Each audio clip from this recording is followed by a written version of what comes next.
Hello guys, मैं नेहा शर्मा एक बार फिर हाजिर हूँ एक नई वीडियो के साथ।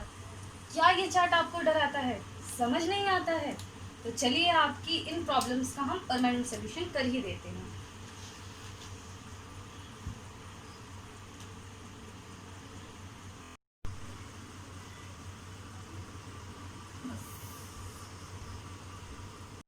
रेशियो चार्ट्स को हम दो मेथड से समझेंगे। First one is table method, जो कि हमारी एनसीईआरटी की बुक्स में हमें मिल जाता है। And second one is by finger counting. में आपको इस चीज़ को सिखा सकती हूँ, जो कि बहुत ही इंटरेस्टिंग मेथड है। इसके थ्रू आप अपनी कैलकुलेशन टाइमिंग को रिड्यूस कर सकते हैं, जो आपको पेपर में हेल्प करेगी।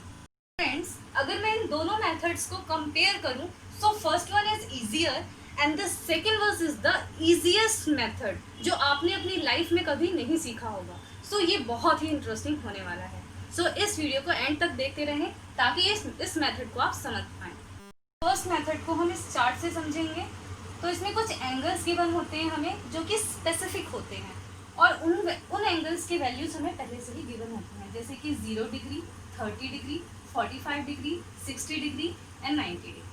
सो सबसे पहले 0 के नीचे हम 0 लिखते हैं, 30 डिग्री के नीचे 1, 45 के नीचे 2 एंड 60 के नीचे 3 एंड 90 के नीचे 4, और सभी को 4 से डिवाइड करेंगे और सभी का अंडर रूट निकालेंगे।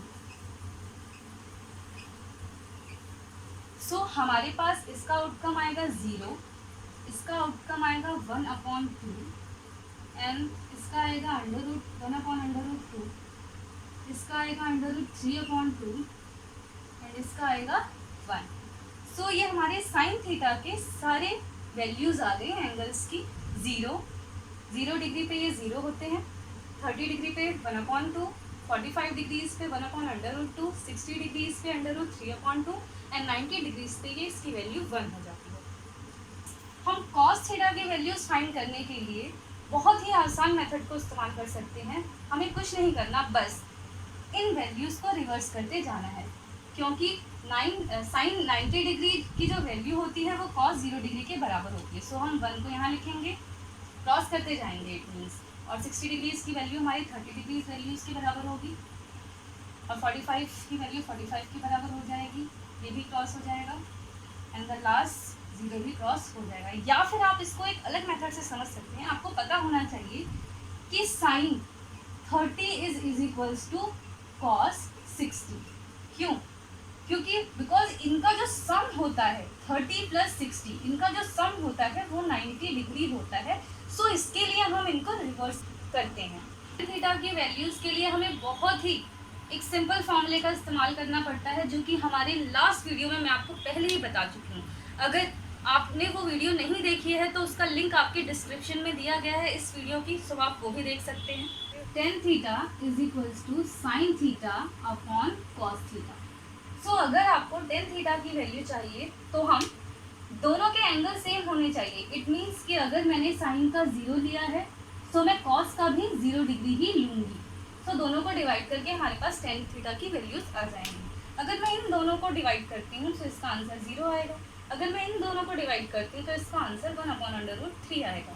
इन दोनों को करूँगी तो 1 आएगा, इन दोनों को डिवाइड करती हूँ तो √3 आएगा, और अगर इन दोनों को डिवाइड करती हूँ तो नॉट डिफाइंड की वैल्यू आएगी। नॉट डिफाइंड कभी भी अगर में अगर 0 वैल्यू आ जाती है, so this is called not defined.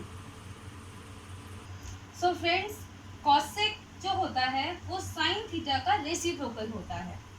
सो हम इसे क्या करते हैं, इसको जस्ट उल्टा कर देंगे, यानी कि अगर ये 0/1 है तो इसकी वैल्यू 1/0 आएगी, जो कि मैं पहले ही आपको बता चुकी हूँ 1/0 की वैल्यू होती है नॉट डिफाइंड। सो हम यहाँ पे लिख सकते हैं नॉट डिफाइंड। सो इसको रिवर्स करेंगे तो 2, इसको करेंगे √2, इसको करेंगे 2/√3, और अगर 1 का रेसिप्रोकल करेंगे तो 1c। कॉस थीटा का रेसिप्रोकल होता है सेक थीटा। जैसे हमने साइन थीटा का रेसिप्रोकल करके कॉसेक थीटा की वैल्यूज निकालनी है, उसी टाइप से हम सेक थीटा की वैल्यूज कॉस का रेसिप्रोकल करके फाइंड कर सकते हैं। अगर 1 का रेसिप्रोकल करेंगे तो 1 ही आएगा, अगर √3/2 का रेसिप्रोकल करेंगे तो 2/√3 आएगा, अगर हम 1/√2 का रेसिप्रोकल करेंगे तो √2 आएगा, अगर 1/2 का करेंगे तो 2 एंड लास्ट वन 1/0 का अगर रेसिप्रोकल होगा सो वो नॉट डिफाइंड आएगा। जो लास्ट वन होगा हमारा वो टेन थीटा और कॉट थीटा का है। सो हम कॉट थीटा फाइंड करने के लिए टेन थीटा का रेसिप्रोकल करेंगे। कैसे करेंगे? जीरो का अगर हम रेसिप्रोकल करते हैं तो नॉट डिफाइंड आएगा।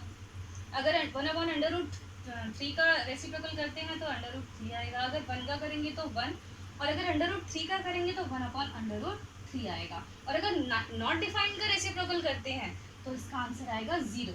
जैसे कि आपको पता है कि 1/0 की वैल्यू नॉट डिफाइंड होती है। सो नॉट डिफाइंड क्या होगा? इसका भी रेसिप्रोकल कर देंगे। सो 0/1 विच इज इक्वल्स टू 0। तो आई थिंक कि आपको ये सारी चीज़ें क्लियर हो गई होंगी और इसमें कोई भी डाउट आपका नहीं होगा। फ्रेंड्स, हम अपने सेकंड मेथड की तरफ मूव हो रहे हैं जो कि बहुत ही ज़्यादा इंटरेस्टिंग मेथड है और आपको बहुत मज़ा आने वाला है, तो समझिए। There is your second method जो कि मैंने आपको बताया था कि फिंगर्स पे काउंटिंग के थ्रू हम उसको समझेंगे। ये आपका हाथ है, ये थोड़ा फनी लग रहा है बट कोई बात नहीं, चलेगा इतना। सो मैं आपको समझाने जा रही हूँ। हम अपने हैंड को इस तरह से देखेंगे। ये हमारा थंब है। First finger is thumb, second one is index finger, third one is middle finger, fourth one ring finger and the fifth is the little finger. मैंने आपके लिए, आपकी हेल्प के लिए यहाँ पहले ही लिख दिया है कि आपको कोई दिक्कत ना हो। सो हम इसके थ्रू अपनी कैलकुलेशन को बहुत ज़्यादा इजी बना सकते हैं और इसके लिए कुछ फॉर्मूले भी हैं हमारे पास, sine theta, cos theta and tan theta. और इन्हीं तीनों के फॉर्मूलों के साथ हम अपने जितने भी ट्रिग्नोमेट्रिक रेशियोज है सबको सॉल्व कर पाएंगे। सबसे पहले कैसे? मान लीजिए कि मुझे साइन 45 डिग्री की वैल्यू चाहिए, तो मैं कैसे फाइंड करूँगी? हमारे पास एक फॉर्मूला है साइन थीटा का, √t/2, विच मीन्स टी का मतलब ये होता है कि आपको थंब के टूवर्ड्स काउंटिंग करनी है। अगर मैं यहाँ पर हूँ, साइन 45 की वैल्यू मुझे फाइंड करनी है, तो मैं यहाँ पे होंगी, तो मैं काउंटिंग करूँगी किस तरफ? थंब की तरफ। तो मेरी इस फिंगर से थंब की तरफ कितने फिंगर्स हैं? 1 और 2। सो मैं यहाँ पे √2 तो लिख लूँगी, बस काउंटिंग करना है आपको 1 और 2 और यहाँ पे पुट कर देना है। सो यहाँ पे मेरी वैल्यूज़ आपको पता है कि √2 जो √2 की वैल्यू होती है 2 into √2 so √2 is cancel out हो जाएगा √2 के साथ और जो हमारी वैल्यू आएगी वो 1/√2 आ जाएगी। सो हमारा ये आंसर बहुत ही इजीली फाइंड हो। तो अगर आपको साइन 60 की वैल्यू चाहिए तो आप कैसे फाइंड करेंगे? मैंने आपको बताया था, जो मैंने फॉर्मूले लिखवाए हैं बेसिकली, उसमें मैंने बताया था कि साइन थीटा की वैल्यू को फाइंड करने के लिए हमारे पास फॉर्मूला होता है √t/2। बेसिकली √2 तो आप पहले से ही लिख लीजिए, बस क्या करना है आपको? फिंगर की काउंटिंग करनी है और देयर इज योर आंसर। सो इस √2 के अंदर बस आपको सिर्फ फिंगर की काउंटिंग करनी है और यहाँ पे पुट कर देना, आपका आंसर आ जाएगा। जैसे कि मान लीजिए मैंने आपको बताया था कि अगर आपको साइन के फॉर्मूले साइन के मतलब फॉर्मूलेस निकालने हैं, सो आपको √t का मतलब होता है टुवर्ड्स थंब। जितनी भी फिंगर्स होगी जो कि थंब की तरफ होंगी वो आपको काउंट करनी है। साइन 60 कहाँ पे है? यहाँ पर है। सो थंब के टुवर्ड्स अगर आप यहाँ से यहाँ की तरफ जाते हैं तो यहाँ पे कितनी फिंगर्स आ रही हैं? इसको नहीं लेना, इसको काउंट नहीं करना। अगर ये फिंगर है आपकी तो हम यहाँ से काउंट करेंगे। सो कितनी फिंगर्स होगी? 1 2 3। सो कितनी फिंगर्स होगी? 3। सो हम यहाँ पे 3 लिखेंगे और ये मेरा आंसर आ गया। Simple, very easy. अगर इसी तरीके से हमें कॉस की भी वैल्यू, किसी भी एंगल की वैल्यू चाहिए, जैसे कि मान लीजिए मुझे 30 डिग्री चाहिए, कॉस 30, तो मैं कैसे फाइंड करूँगी? तो उसके लिए मैंने आपको फॉर्मूला बताया था √L/2। सो इजी वे में हम क्या करेंगे? सबसे पहले √2 लिख लेंगे और अब क्या करना है? हमें फिंगर की काउंटिंग करनी है। बट यहाँ पे थोड़ा सा फॉर्मूला चेंज हो जाता है क्योंकि साइन में हमने थंब के टूवर्ड काउंटिंग की थी, बट यहाँ पे हम लिटिल फिंगर के टूवर्ड काउंटिंग करेंगे। तो मैं इसको इरेज कर देती हूँ और अब हम काउंटिंग करते हैं। सबसे पहले देखेंगे कि 30 डिग्री कौन सी फिंगर है? ये वाली फिंगर है। सो यहाँ से हम स्टार्ट करेंगे। इस फिंगर को काउंट नहीं करना है आपको इसके साइड वाली फिंगर्स को काउंट करना है जो कि लिटिल फिंगर के टूवर्ड्स जाती है। यहाँ से काउंटिंग करेंगे यहाँ तक, कितनी फिंगर्स होगी? 1 2 3। तो यहाँ पे हम 3 लिख लेंगे और यहाँ पर भी आंसर आ गया √3/2। इसी तरह से हम 10 की जो डिग्रीज हैं उनके भी फॉर्मूलों को सॉल्व कर पाते हैं। जैसे कि मान लीजिए अगर मुझे 45 डिग्री फाइंड करना है, तो मैं कैसे करूँगी? उसके लिए मैंने आपको फॉर्मूला बताया था √t अपॉन √l।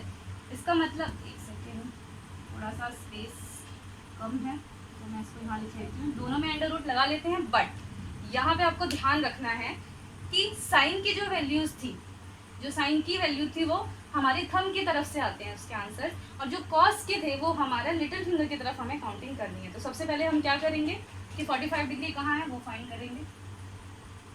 45 डिग्री यहाँ पे है ये फिंगर। सो सबसे पहले थंब की तरफ की फिंगर्स को काउंट करेंगे हम। तो यहाँ कितनी फिंगर्स है, 1 और 2, यहाँ पे मैंने 2 लिख दिया। और अब हम क्या करेंगे, इस तरफ की फिंगर्स को काउंट करेंगे। इस तरफ की फिंगर्स को अगर हम काउंट करते हैं तो यहाँ पर भी 2 फिंगर्स हैं, तो यहाँ पे भी मैंने 2 लिख दिया। दोनों एक दूसरे से कैंसिल आउट होकर आंसर इज कम टू 1। तरह से हम आगे के भी ट्रिग्नोमेट्रिक रेशियोज की वैल्यूज को फाइंड कर सकते हैं। सो फ्रेंड्स, अगर आपको इन तीनों के अलावा जो बाकी की हमारी ट्रिग्नोमेट्रिक टर्म्स होती हैं, अगर उनकी वैल्यूज फाइंड करनी है तो इन्हीं से आप इनकी वैल्यूज फाइंड कर सकते हैं। आपको पता होना चाहिए कि कॉसेक थीटा की जो वैल्यू होती है वो 1/sin थीटा होती है। सो अगर मुझे साइन थीटा की वैल्यू पता है तो मैं कॉसेक आराम से निकाल लूँगी।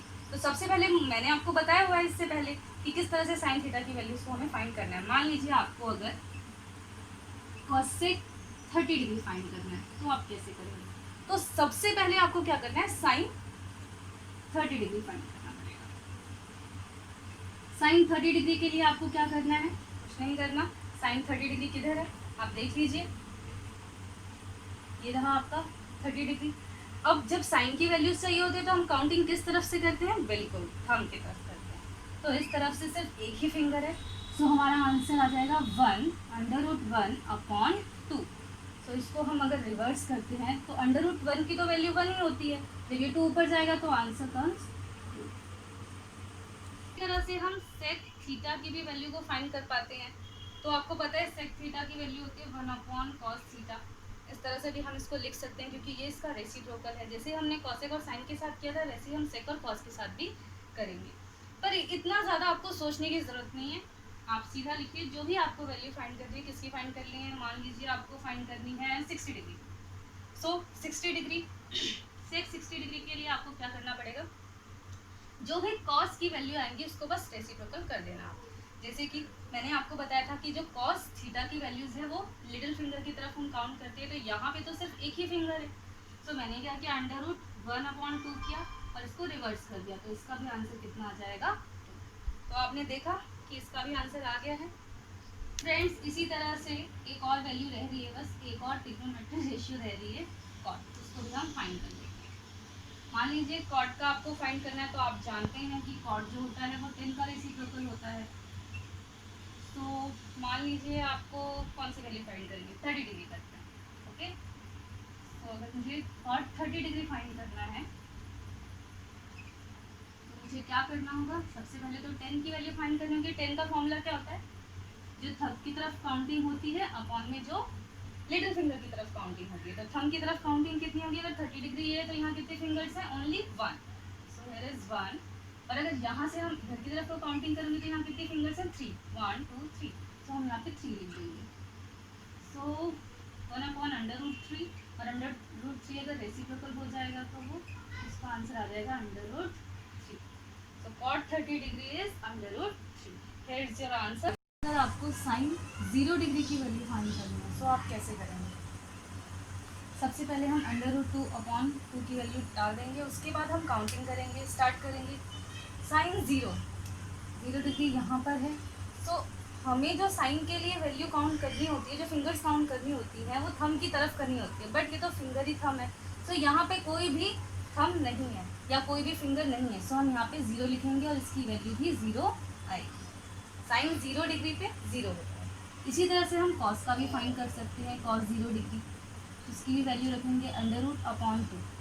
यहाँ पर अगर हम काउंटिंग करेंगे तो हम यहाँ से करेंगे और जितने भी फिंगर्स हैं ये सब इसके अंदर आ जाएंगे।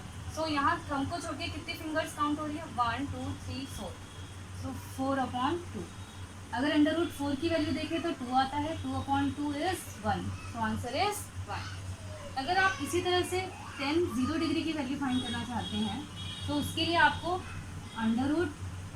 Upon under root. It means कि पहले साइन के लिए थंब की वाली काउंटिंग करनी पड़ेगी, यहाँ पे कोई फिंगर नहीं है, सो यहाँ पे 0 आ जाएगा, और यहाँ पे कितने फिंगर्स हैं 4, सो 0/4, इसकी वैल्यू 0, इसकी value 2, so answer is 0।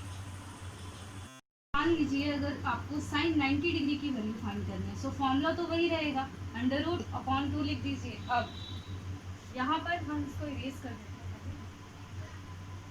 So sine 90, तो 90 वाली फिंगर ये है, और हमें साइन के लिए थंब की तरफ काउंटिंग करनी होती है, तो यहाँ कितनी फिंगर्स आ जाती हैं 1 2 3 4, तो यहाँ पे हम 4 लिखेंगे। Under root 4 is 2 and 2/2 is 1, so answer is 1। Sine 90 degree पे 1 होता है। इसी तरह से हम कॉस का 90 डिग्री फाइंड कर सकते हैं। फॉर्मूला सेम रहेगा आपका, बट काउंटिंग आपकी रिवर्स होगी, तो इसके लिए हम इसको इरेज कर देते हैं। और यहाँ पे देखते हैं कॉस 90 यहाँ पे है, बट आप देखेंगे कि यहाँ पे हम लिटिल फिंगर की तरफ काउंटिंग करते हैं, तो ये फिंगर तो खुद ही लिटिल है, इसके बाद तो यहाँ कोई फिंगर नहीं है, सो यहाँ पे हम 0 लिखेंगे। 0/2 इज 0। इसी तरह से हम tan 90 डिग्री की भी वैल्यू फाइंड कर सकते हैं। tan 90 के लिए हमारा formula under root upon under root. अब यहाँ पे हम साइन की वैल्यूज़ और यहाँ हम कॉस की वैल्यूज़ रखेंगे। तो साइन के लिए हमने साइन 90 के लिए हमने थंब की तरफ काउंट करनी थी, फिंगर्स 1 2 3 4, 1 2 3 4, तो यहाँ पे हम 4 लिखेंगे। और कॉस के लिए हमें क्या करना था, 90 से लिटिल फिंगर की तरफ काउंटिंग करनी थी, तो यहाँ पे आंसर आ जाएगा 0।